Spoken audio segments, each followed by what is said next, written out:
Shalom, Renungan Malam Seiman ditulis oleh Dr. Kathleen Liwijaya Kuntaraf dan Pendeta Dr. Jonathan Kuntaraf. Judul renungan malam pada hari ini adalah Kebangkitan.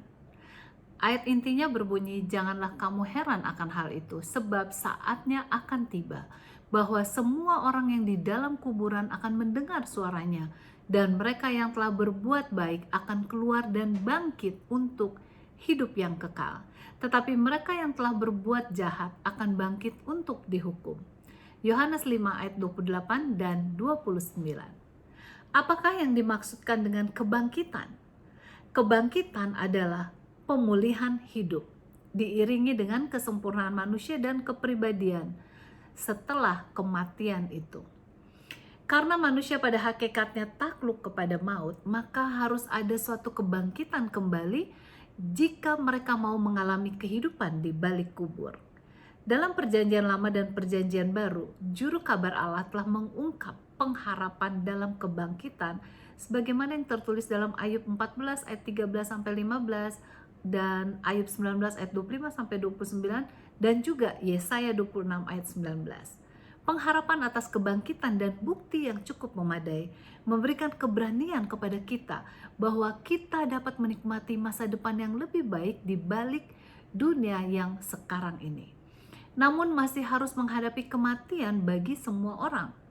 Kebangkitan orang-orang benar yang sudah mati menuju kepada kehidupan yang kekal sangat erat hubungannya dengan kebangkitan Kristus, karena hanya kebangkitan Kristus sajalah pada akhirnya yang akan membangkitkan orang yang sudah mati sebagaimana yang tertulis dalam Yohanes 5 ayat 28 dan 29.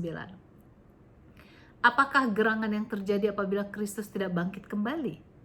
Konsekuensinya diringkaskan Rasul Paulus sebagai berikut. Yang pertama, tidak ada gunanya pengabaran Injil.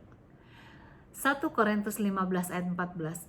Tetapi andai kata Kristus tidak dibangkitkan, maka sia-sialah pemberitaan kami dan sia-sialah juga kepercayaan kamu. Yang kedua, tidak ada pengampunan dosa. 1 Korintus 15 ayat 17. Dan jika Kristus tidak dibangkitkan, maka kamu masih hidup dalam dosamu.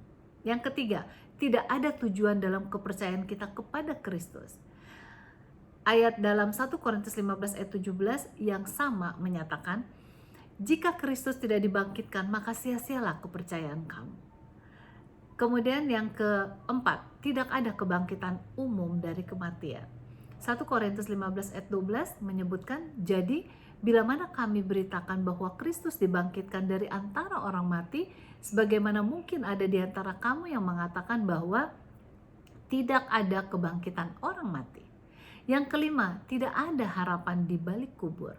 1 Korintus 15 ayat 17 dan 18 menyebutkan, jika Kristus tidak dibangkitkan, demikianlah binasa juga orang-orang yang mati dalam Kristus.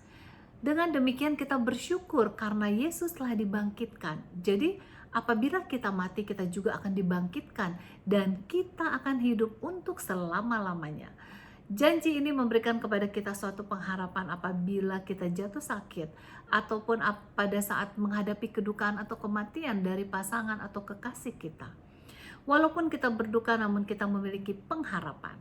Kita tidak perlu putus asa. Kiranya pengharapan ini memberikan kepada kita sukacita sekarang ini sampai selama-lamanya. Tuhan Yesus memberkati.